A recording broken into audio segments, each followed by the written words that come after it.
네, 오늘부터 성탄절이 오는 금요일까지 그가 오신 이유라는 제목으로 하나님 말씀을 함께 나누려고 합니다. 예수님께서 이 땅에 오신 것들을 우리가 바라면서 지내야 할 터인데, 예수님께서 오신 이유를 우리가 간과하면서 12월을 맞이하거나 아니면 다른 여러 가지 이유로 우리의 마음을 흥분하거나 아니면 또 다른 이유로 새로운 들뜸이 있는 그런 시기를 보낼 수 있는 것이 12월이겠지요. 그런 12월에 어린이들은 예수님보다는 루돌프 사슴코가 더 좋고 산타클로스가 선물을 주나 안 주나 기다리고 있는 그런 시기이기도 합니다. 세상에서는 오히려 이런 연말과 함께 어우러져서 자기들의 즐거움을 누리는 그런 시간들을 많이 보내고 송년회와 또 자기들의 축제들을 한꺼번에 하여서 이런 예수님의 오심에 대한 이유를 망각한 채 살아가는 시기를 보낼 수 있습니다. 그러나 우리 그리스도인들은 예수님의 탄생일이 정확하게 12월 25일은 아니겠지만 꼭 그런 날짜의 시간을 떠나서 주님께서 이 땅에 오신 역사적인 사건을 하루 기념함으로 주님이 왜 이 땅에 오셨는지를 기억하는 시간은 우리에게 날마다 상고하고 날마다 묵상해도 아마 좋을 것 같습니다. 그래서 이제 그가 오신 이유가 무엇인지 우리 다시 한번 생각해 보시면서 이 12월을 보내는 동안에, 그리고 성탄 축제를 기다리는 동안에 우리가 찬양하고 경배해야 할 분명한 이유에 대해서 다시 한번 정리하시면서 오늘도 기도할 때에 그 주님으로 인한 감사와 우리에게 베풀어 주시는 평화로 가득한 금요일 밤이 되기를 주님의 이름으로 축복합니다. 우리가 너무나 잘 아는 말씀 요한복음 3장 16절을 첫 번째 그가 오신 이유로 잡았는데요. 오늘 이 누가복음 3장 16절이 오는 배경은 니고데모가 예수님을 밤에 찾아오면서부터 시작되는 대화입니다. 니고데모가 어떤 사람이냐 소개하고 있는데, 그는 3장 1절에서 바리새인이라고 소개하고 있으며 유대인의 지도자다라고 소개합니다. 3장 1절 말씀입니다. 그런데 바리새인 중에 니고데모라 하는 사람이 있으니 유대인의 지도자라. 바리새인이요 유대인의 지도자니까 오늘날로 말하면은 신학교를 졸업하고 목회의 길을 걸어가거나 성경을 가르치는 종교적인 지도자로 볼 수 있습니다. 그럼에도 불구하고 그가 2절에서 밤에 예수님께 찾아오는데, 시간적으로 보면은 그냥 밤이겠지만 밤에 누군가를 찾아간다라는 것 자체에 대해서 요한이 말해주고 싶은 것은 두 가지 의미 정도가 있을 겁니다. 첫 번째는 사람들의 눈을 피해서 예수님을 찾아갔다라는 거겠죠. 자기가 그래도 바리새인이고 유대인의 지도자인데, 지금 예수님은 유대인의 지도자들이나 바리새인들로부터 오히려 멸시와 조롱의 대상이고 그를 믿지 않고 오히려 미쳤다라고 하는 불의들 중에 그런 다수의 의견 중에서 자기가 예수님을 찾아가서 무언가 만난다라는 것 자체가 사람들로부터 부끄러움을 당할 수 있는 일이라 아마 그 시선을 피해서 밤에 가지 않았냐라고 한다면은 시간적인 의미가 될 테고요. 또 하나 상징적인 의미를 본다면 요한은 밤이라는 단어를 요한복음을 통하여서 어떤 상징적인 의미를 주냐 하면 영적으로나 도덕적으로 무지하거나 어두운 상태를 밤이라고 표현하기도 합니다. 그러니까 지금 니고데모가 시간적으로는 밤에 찾아갔으나 상징적으로는 또한 그가 어두운 상태에 있다라는 것을 우리에게 가르쳐 주고 있습니다. 니고데모가 바리새인이고 지도자였으나 그가 왜 어두운 상태에 있었느냐라는 것은 예수님과의 대화 속에서 알게 되는데, 예수님께서는 그를 찾아온 니고데모에게 3절에 이렇게 말씀하십니다. 진실로 진실로 내게 이르노니 사람이 거듭나지 아니하면 하나님의 나라를 볼 수 없다. 이 거듭나다라는 말이 있죠. 거듭남. 다시 태어난다라는 뜻이고요. 두 번째 태어나다라는 것이고요. 새로 태어나다라는 뜻인데, 정확하게 헬라어를 직역하면 위로부터 난 자입니다. 위로부터 난 자. 그러니까 위에서부터 다시 태어나는 거죠. 엄마 뱃속에서 태어나는 것이 첫 번째 출생이라면 하나님의 나라를 보기 위해서는 자연적 출생으로 되는 것이 아니라 위로부터 다시 남이 있어야 하는 겁니다. 이것을 중생이라 하는 것이고요. 이것을 거듭나다라고 하는 거고 다시 태어났다라고 말하는 것과 동일합니다. 그러니 사람이 하나님의 나라를 볼 수 있다, 본다라는 것은 경험하고 누리는 것을 말하는 겁니다. 어떤 시각적인 어떤 묘사만 하는 것이 아니라 하나님의 나라 백성으로서 실제로 살려면 하나님의 나라를 경험하고 하나님의 통치를 받아서 누리면서 살아가려면 거듭나야 된다라는 거예요. 근데 지금 이 니고데모가 밤의 상태라는 것을 알게 되는 것은 그가 여기에 대해서 전혀 알지 못한다라는 사실입니다. 목회자인데, 지도자인데, 종교 지도자임에도 불구하고 그는 성경을 연구하고 가르치는 자였으나 예수님께서 하시는 하나님의 나라에 대해서도 예수님께서 가르치시는 거듭남에 대해서도 전혀 알지를 못해요. 그래서 4절에 니고데모가 이르되 사람이 늙으면 어떻게 날 수 있사옵나이까? 두 번째 모태로 들어갔다가 날 수 있겠습니까? 사람이 어떻게 두 번째 납니까? 어떻게 또 태어납니까? 그때 예수님께서 진실로 5절 진실로 진실로 내게 이르노니 사람이 물과 성령으로 나지 아니하면 하나님의 나라에 들어갈 수 없느니라. 하나님께서 우리에게 베풀으시는 물과 성령으로 그가 거듭날 수 있다라는 거죠. 그러니까 거듭남은 사람이 다시 출생하는 두 번째 출생이 아니라 위로부터 태어나는 것은 하나님께서 행하신 일인데 그것을 물과 성령으로 태어나는 것으로 말해주고 있습니다. 근데 이런 말들에 대해서 전혀 이해하지 못합니다. 9절에 니고데모가 대답하여 이르되 어찌 그러한 일이 있을 수 있나이까? 위로부터 태어나는 것, 물과 성령으로 태어나는 것, 이게 어찌 가능합니까? 라는 것에 있어서 예수님께서 10절부터 이어서 하는 말 중에 그를 이해시키기 위해서 율법을 가르치면서 민수기 21장의 내용으로 설명하기 시작합니다. 그게 이제 10절부터의 말씀이에요. 이런 이제 10절부터의 말씀이 이어질 때 민수기 21장의 내용인데요. 민수기 21장의 내용은 백성들이 원망하고 불평하다가 광야에서 불뱀이 나와서 그들을 물린 자마다 지금 죽어가는 상황인 겁니다. 그래서 불뱀에 물려서 막 죽어가는데 하나님께서 명령하기를 장대를 빨리 다는데 장대에 놋뱀을 달아서 높이 들어라. 그리고 그 놋뱀 그것을 보는 자마다 살리라라고 하는 사건이 민수기 21장의 사건입니다. 거기에 대해서 이제 예수님께서 말씀하시는 거예요. 14절, 15절을 우리 같이 한번 읽어보겠습니다. 시작. 모세가 광야에서 뱀을 든 것 같이 인자도 들려야 하리니 이는 그를 믿는 자마다 영생을 얻게 하려 하심이니라. 물과 성령으로 거듭남에 대해서 설명을 하는데 그가 이해를 하지 못하니 민수기 21장 4절부터 9절에 나오는 사건을 가지고 광야에서 뱀을 든 것 같이 인자도 들려야 한다라고 얘기하고 있어요. 여기서 뱀은 불뱀이 아니라 놋뱀을 말하는 겁니다.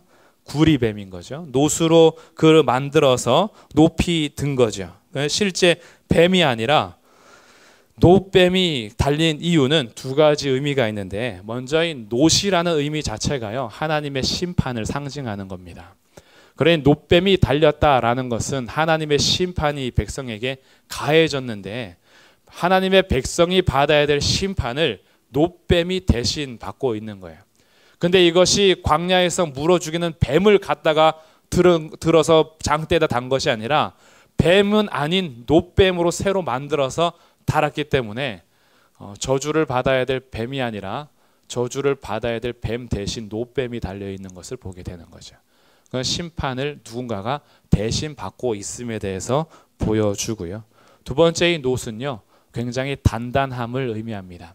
그래서 번제단도 놋으로 만들잖아요. 정금으로 만들지 않습니다. 번제단에서 불태우는 것도 놋으로 만들고요. 물두멍도 놋으로 만듭니다. 그래서 뭔가 제물을 태우고 손발을 씻을 때에 하나님의 심판과 단단함을 상징하는 놋을 가지고 성막에서 써야 될 제물 그 제단들을 만들고 있는 걸 보죠. 그러니 이 놋뱀은요 심판을 견딜 수 있는 어떠한 견고하고 단단한 무언가를 지금 상징하게 되는 거죠. 그 이 놋뱀이 예표하고 놋뱀이 보여주는 것은 바로 우리의 저주를 대신 받고 심판을 대신 받을 누군가가 달린다는 것이고 그 달려있는 그분은 그것을 견디어낼 수 있는 분인 거죠. 하나님 외에는 그렇게 하실 수 있는 분이 없고 사람이 아니고서는 똑같이 저주를 받을 수가 없기에 지금 이 장면은 결국 우리가 신약 성경을 통해서 확인하는 대로 하나님이시며 사람이신 예수 그리스도께서 나무에 달려서 높이 들리시는 사건을 보여주는 겁니다. 그렇게 해서 인자도 들려야 한다라는 거예요. 그래서 인자를 들리면 뱀을 보는 자마다 산 것처럼 예수를 믿는 자마다 영생을 얻게 하려 하심이다라는 거죠. 이것이 거듭남에 대해서 설명하면서 예수님을 얘기하는 겁니다. 그러니까 우리가 오늘 우리에게도요, 이런 일들이 굉장히 중요한 것은 예수님이 어떤 분인지 아는 것이 굉장히 중요함으로 우리에게 보여져요. 그냥 예수님 좋은 분이지라는 것으로는 충분하지 않습니다. 결코 충분하지 않습니다. 예수님 괜찮은 분이지 그걸로 결코 충분하지 않아요. 예수님 이 땅에서 좋으신 분이지 그런 설명과 그런 인식과 그런 동의로 우리의 죄가 사해지지 않는다라는 겁니다. 우리가 거듭나는 것, 위로부터 다시 태어나는 것은요, 예수님을 바라보는 건데 그 예수님을 바라본다라는 것은 예수님을 믿는 것을 말합니다. 예수님을 믿는다라는 것은 도대체 무엇을 믿는 것이냐? 그것은 예수님이 그냥 좋으신 분이지 십자가에서 죽으신 분이지 괜찮으신 분이지가 아니라 먼저 믿고 알아야 되는 것은 내가 불뱀에 물려 죽어가고 있고 죄와 허물로 이미 죽어있는 상태라는 것을 믿어야 되는 거예요. 나 어느 정도 괜찮은 사람이니까 괜찮으신 분이 와서 나를 책임져 주시나 보다가 아니라 우리가 광야에서 불뱀에 물려 죽어가는, 그래서 멸망받을 수밖에 없는 죄인이란 사실을 먼저 믿고 인정해야 돼요. 여기에서부터 예수님을 바르게 알미 시작이 됩니다. 그러지 않으면 예수님 아니더라도 우리들은 다른 구원자를 찾아내려고 하는 충분한 종교성이 있어요. 그런데 우리가 멸망받아서 죽어가는, 불뱀에 물려서 죽고 있는, 아니면 죄와 허물로 실제로 죽어 있는 그런 상태라는 것을 인정한다면 두 번째 단계로 갑니다. 누군가는 우리를 구원해 줘야 되는 거죠. 누군가가 나를 구원해 주지 않으면 나는 죽어 있는 상태인 겁니다. 그래서 그 불뱀에 물려 죽어가는 나를 살리기 위해서는 구원자가 필요하다. 그래서 그 구원자에 대한 믿음이 필요한 거예요. 그럼 나를 구원해 주시는 분이 누구냐라고 나를 구원해 주실 분을 찾게 되고 갈망하게 되고 열망하게 되는 거죠. 자기가 지금 늪에 빠진 걸 알지 못하고 자기가 지금 죽어있는 상태라는 걸 알지 못하면 구원자를 향해서 손을 벌릴 이유도 없는 건데, 우리의 상태가 불뱀에 물려 죽어가는 걸 알아야 나를 이 죽어가는 독뱀에게서 구원해 줄 그 노뱀을 쳐다보는 거죠. 그렇기 때문에 구원자가 필요하고 그 구원을 위해서 오신 분이 예수님인데 그 예수님을 믿어야 산다. 이것을 우리가 알고 믿어야 된다라는 거죠. 예수님께서 오신 이유가 바로 이것 때문입니다. 예수님께서 오신 이유를 그래서 조금 더 정확하게 설명해 주고 풍성하게 얘기해 주는 것이 3장 16절이지요. 하나님이 세상을 이처럼 사랑하사 독생자를 주셨으니 이는 그를 믿는 자마다 멸망하지 않고 영생을 얻게 하려 하심이라. 이 하나님이 세상을 이처럼 사랑하사라는 요한복음 3장 16절은요, 사실은 이 하나하나 설명하기에 너무나 풍성한 단어들이 다 섞여 있어요. 먼저 사랑하셨다라는 건데, 그 사랑하셨음이 우리가 언제 사랑을 받았냐라고 확인해 보니까 우리가 사랑받을 만할 때 사랑하신 것이 아니라 우리가 죄인 되었을 때에 사랑하셨어요. 우리가 원수였을 때 사랑하셨다라는 거예요. 우리는 사랑할 만한 것이 있을 때 사랑하잖아요. 사랑할 만한 것이 없을 때 사랑하는 거는 정말 힘듭니다. 뭔가 그래도 주고받는 것이 있어야 사랑할 수 있는 상태인데, 우리가 하나님을 향하여서 대적하고 원수 되었을 때에 하나님은 이미 먼저 사랑하셨어요. 그리고 사랑하시는데 어떻게 사랑하셨냐 하면 이처럼 사랑하셨어요. 이처럼 사랑하셨다라는 것은 측량할 수 없다라는 겁니다. 하나님 사랑의 넓이를 우리는 잴 수 없고요. 하나님 사랑의 깊이를 우리는 다 알 수 없고, 하나님의 사랑의 그 길이와 높이와 무게를 우리는 측량할 수가 없어요. 그렇기 때문에 그냥 이처럼 사랑하시는 거예요. 자녀들이 엄마 아빠한테 할아버지 할머니한테 너 얼만큼 사랑해 이러면 이만큼 하는 그겁니다. 이만큼. 그럼 자녀들의 행동은 이만큼이니까 야 그거밖에 사랑하느냐? 이렇게 안 하죠. 이만큼이라는 것은 그 마음에서 다 표현할 수 없는 잴 수 없는 크기인 거죠. 하나님이 세상을 어떻게 사랑하셨냐 하면 이처럼 사랑하신 겁니다. 그러면 하나님께서 어떻게 누구를 사랑하셨냐 봤더니 하나님이 세상을 사랑하셨대요. 이것은요, 하나님의 사랑을 잴 수 없는 범위입니다. 하나님의 그 이처럼 사랑하심이 나는 아닐 수 있잖아요. 하나님의 이처럼 사랑하심이 저 사람은 아닐 수 있잖아요. 그런데 안 그래요. 하나님이 세상을 이처럼 사랑하셨대요. 모든 민족과 모든 혈통과 모든 종족을 뛰어넘어서 하나님은 이 세상을 사랑하시기로 한 거죠. 그러니 여기에는 나도 빠지지 않는 겁니다. 하나님이 나를 포함하고 있는 이 세상을 이처럼 사랑하셨으니 하나님의 사랑을 받아 누리지 못할 자는 사실은 없는 거예요. 저 사람은 아니겠지, 우리가 잴 수 있는 범위가 아니에요. 나는 안 사랑하시겠지, 나를 굳이 빼놓을 수 있는 그런 범위가 아니에요. 하나님의 그 사랑은 그 누구도 빠질 수가 없어요. 하나님의 사랑의 범위가 잴 수 없는 거죠. 그리고 하나님은 사랑하실 때 어떻게 사랑하셨냐 하면 독생자를 주셨대요. 주신 사랑입니다. 하나님의 사랑이요, 그 성격이요, 받으려고 한 사랑이 아니라 주려고 한 사랑이죠. 처음부터 그랬어요. 창조하실 때부터 하나님은 주시기 위해서 창조하셨어요. 자기 형상대로 창조하셨어요. 하나님의 영광으로 해서 살 수 있도록 창조하셨어요. 자기의 모든 것을 내주신 창조였어요. 자기의 모든 것을 누릴 수 있도록 자기 피조물에게 다 허용하시되 특별히 사람에게는 하나님의 형상을 따라서 지음받을 뿐 아니라 하나님의 영광을 위해서 최고의 가치와 목적에 따라서 살 수 있도록 자기를 처음부터 주셨어요. 근데 그 인간이 자기를 반역하자 이번에는 독생자를 주셨어요. 세상 그 무엇과도 바꿀 수 없는 독생자를.